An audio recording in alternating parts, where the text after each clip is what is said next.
Bismillah. Assalamualaikum warahmatullahi wabarakatuh. Alhamdulillahirabbil alamin.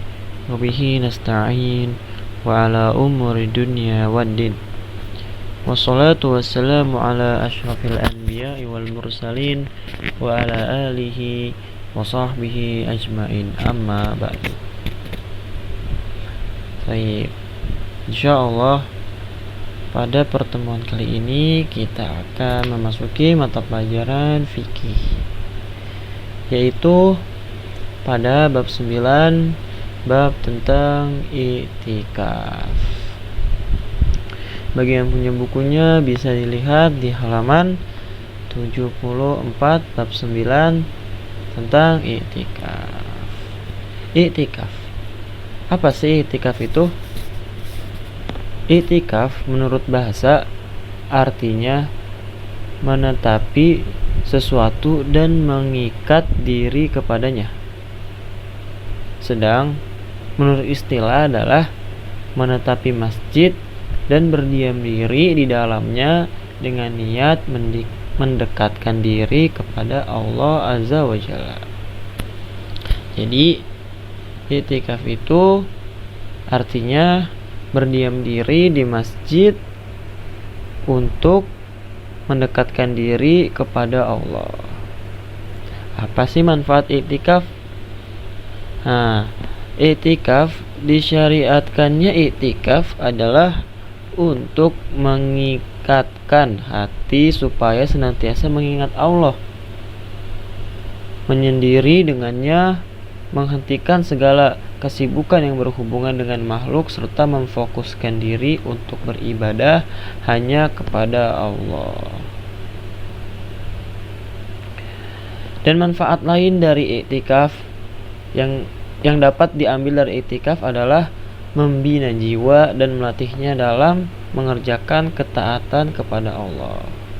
Jadi manfaat i'tikaf adalah untuk mengikatkan hati supaya hati ini senantiasa selalu mengingat Allah dan menyendiri hanya dengannya dan menghentikan segala kesibukan yang berhubungan dengan makhluk dan memfokuskan diri untuk beribadah kepada Allah. Dan juga untuk melatih jiwa dalam mengerjakan ketaatan kepada Allah Subhanahu wa ta'ala. Dan hukum i'tikaf yaitu hukumnya adalah sunnah. I'tikaf itu hukumnya adalah sunnah. Sebagaimana Allah Subhanahu wa ta'ala berfirman, Antakhira baitiya lit-ta'ifina wal-akifina war-ruka'is sujud. Bersihkanlah rumahku untuk orang-orang yang tawaf, yang i'tikaf, yang ruku dan yang sujud. Quran surat Al-Baqarah ayat 125. Jadi ayat tersebut menjadi dalil tentang disyariatkannya i'tikaf hingga ada pada umat-umat terdahulu. Dari Aisyah radhiyallahu anha, beliau berkata, Anna Nabi sallallahu alaihi wasallam kana ya'takifu ashral awakhir min Ramadan. Bahwasannya Nabi Shallallahu Alaihi Wasallam biasa beriktikaf pada 10 hari di bulan Ramadan hatta tawaffahullah, hingga beliau wafat. Muttafaqun alaihi. Jadi hukum beriktikaf yaitu hukumnya adalah sunnah. Dan Aisyah telah berkata bahwasannya Nabi Shallallahu Alaihi Wasallam senantiasa beriktikaf pada 10 hari terakhir di bulan Ramadan hingga beliau wafat. Kapan sih waktu iktikaf itu? Iktikaf tidak dibatasi pada waktu tertentu. Kapan saja seorang menetap di masjid dengan niat iktikaf, baik lama maupun sebentar, maka itu sudah disebut iktikaf. Tetapi i'tikaf yang paling utama adalah pada saat 10 terakhir bulan Ramadan.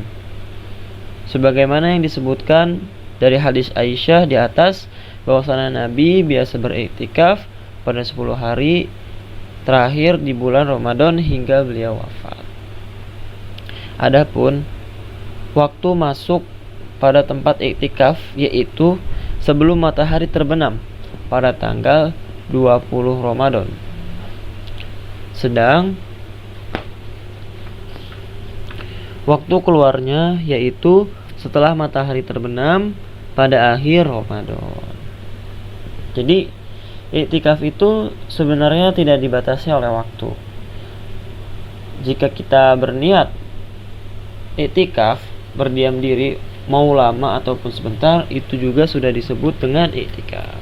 Tetapi pada umumnya iktikaf yang paling utama yaitu iktikaf pada 10 hari terakhir di bulan Ramadan, sebagaimana yang telah dilakukan oleh Nabi SAW hingga beliau wafat. Dan adapun iktikaf itu dihitung pada sebelum matahari terbenam pada tanggal 20 Ramadan atau ke hari ke-20.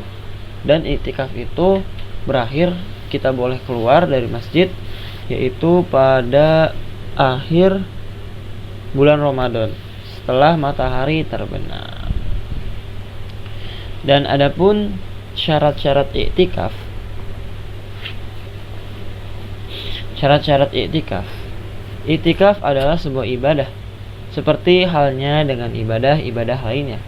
Iktikaf juga mempunyai syarat-syarat, dan syarat-syaratnya diantaranya yaitu yang pertama, orang yang iktikaf itu muslim, tamyiz dan berakal.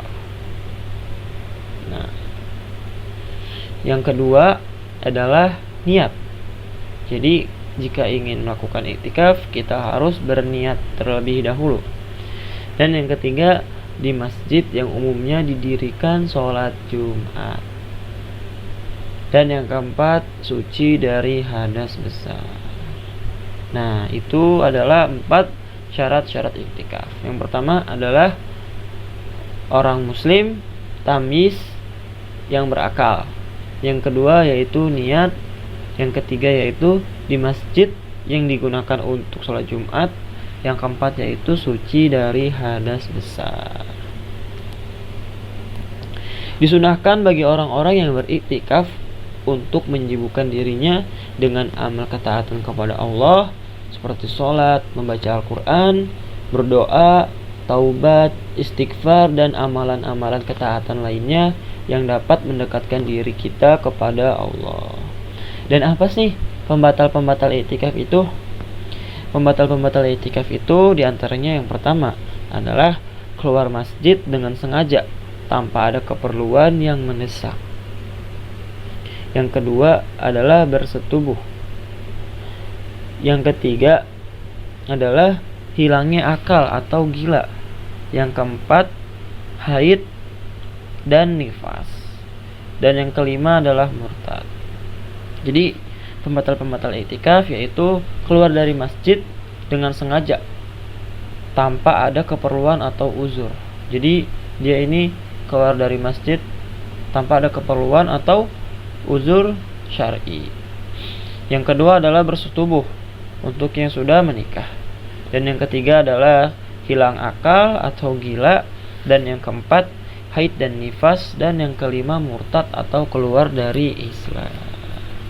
Nah, itu dia pembahasan penjelasan singkat tentang bab iktikaf. Semoga kita diberikan pemahaman ilmu oleh Allah Subhanahu wa ta'ala, dan kita semua dimudahkan untuk senantiasa beribadah dan mendekatkan diri kepada Allah Azza wa Jalla. Amin. Mungkin itu saja yang bisa kami sampaikan. Kurang dan lebihnya kami mohon maaf. Kita tutup dengan doa kafaratul majlis. Subhanakallahumma wa bihamdika asyhadu an la ilaha illa anta astaghfiruka wa atubu ilaih. Assalamualaikum warahmatullahi wabarakatuh.